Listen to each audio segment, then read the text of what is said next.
زنگیزور corridor جو Armenia کے جنوبی صوبے سیونیک سے گزرتا ہے محض 43 کلومیٹر طویل ہے، لیکن اس کی سیاسی اور جغرافیائی اہمیت عالمی سطح پر کئی گنا زیادہ ہے۔ یہ کوریڈور آذربائیجان کو اس کے الگ تھلگ علاقے نخچیوان سے جوڑ دے گا، اس کے ساتھ ہی ترکی کو بھی آذربائیجان تک براہ راست زمینی رسائی حاصل ہو جائے گی، جو فی الحال جارجیا کے راستے ایک طویل اور دشوار پہاڑی راستے پر انحصار کرتا ہے۔ اس تناظر میں یہ راہداری صرف ایک علاقائی منصوبہ نہیں بلکہ ایک زمینی سوئز کینال کے طور پر بھی ابھر رہی ہے، جو ایشیا اور یورپ کو براہ راست ملا سکتی ہے۔ نگورنو کاراباخ میں آذربائیجان کی فوجی فتح کے بعد آرمینیا اور آذربائیجان کے درمیان امن مذاکرات میں تیزی آئی۔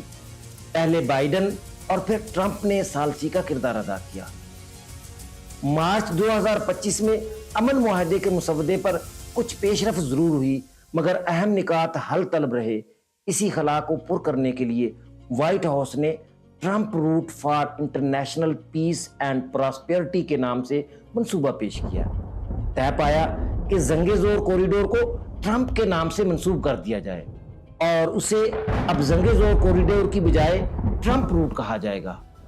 ترکی نے اس منصوبے کو خطے کے استحکام کے لیے خوش آئند قرار دیا، جبکہ امریکہ نے نہ صرف ثالثی کا کریڈٹ لیا بلکہ اس کوریڈور کے خصوصی ترقیاتی حقوق بھی حاصل کر لیے۔ منصوبے کو 99 سال کے لیے امریکی نگرانی میں لیز پر دیا جائے گا اور اس کا انتظام ایک کنٹریکٹر کنسورشیم کے ہاتھ میں ہوگا۔ منصوبے میں شاہراہ، ریلوے لائن، تیل اور گیس پائپ لائن اور فائبر آپٹک کیبل جیسی کلیدی انفراسٹرکچر شامل ہیں۔ یوں امریکہ پہلی بار یوریشیا کے قلب میں ایران کی سرحد کے بالکل ساتھ ایک مستقل فزیکل موجودگی حاصل کرنے میں کامیاب ہو جائے گا۔ ٹرمپ نے اسے اپنی کامیابی کے طور پر پیش کرتے ہوئے کہا، 35 سال سے یہ دونوں لڑ رہے تھے، اب یہ دوست ہیں اور لمبے عرصے تک دوست رہیں گے۔ آرمینیا کے صدر پاشینان اور آذربائیجان کے صدر الہام علیوف نے بھی معاہدے کو اپنے ممالک اور پورے خطے کے لیے تاریخی کامیابی قرار دیا اور ٹرمپ کی نوبل انعام کے لیے حمایت کی۔ تاہم ٹرمپ نے اس میں امریکی تجارتی مفادات کو براہ راست جوڑ دیا۔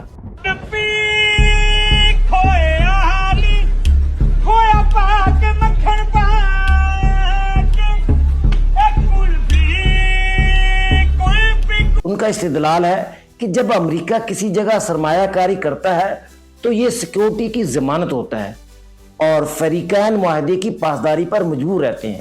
یہی حکمت عملی انہوں نے یوکرین میں کرٹیکل منرلز کے معاہدے کے ساتھ بھی اپنائی۔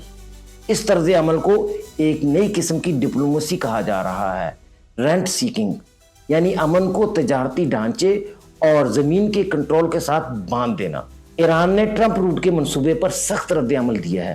اس کے نزدیک یہ نہ صرف جغرافیائی گھراؤ ہے بلکہ اسرائیل امریکہ قربت اور ابراہم معاہدوں کے بعد ایک اور دباؤ ہے۔ طہران نے صاف الفاظ میں کہا ہے کہ یہ اقدام قابل قبول نہیں۔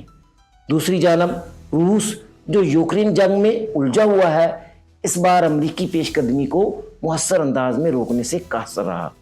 روس کا رویہ اسرائیل کے حوالے سے بھی نرم دکھائی دیتا ہے، کیونکہ اسرائیل کی اشکنازی یہودی آبادی کا بڑا حصہ روسی یا یوکرین نژاد ہے۔ اس لیے پوٹن براہ راست اسرائیل کے خلاف سخت موقف اختیار کرنے سے گریز کرتے ہیں۔ مثال کے طور پر اسرائیلی وزیر اعظم بنیامین نتنیاہو کا تعلق بھی یوکرین سے ہے، اور چونکہ یوکرین ماضی میں روس کا حصہ تھا اس لیے انہیں روسی ہی تصور کیا جاتا ہے۔ البتہ مجموعی طور پر ماسکو اپنے روایتی اثر و رسوخ والے خطے میں امریکی قدم جمانے سے ناخوش ہے۔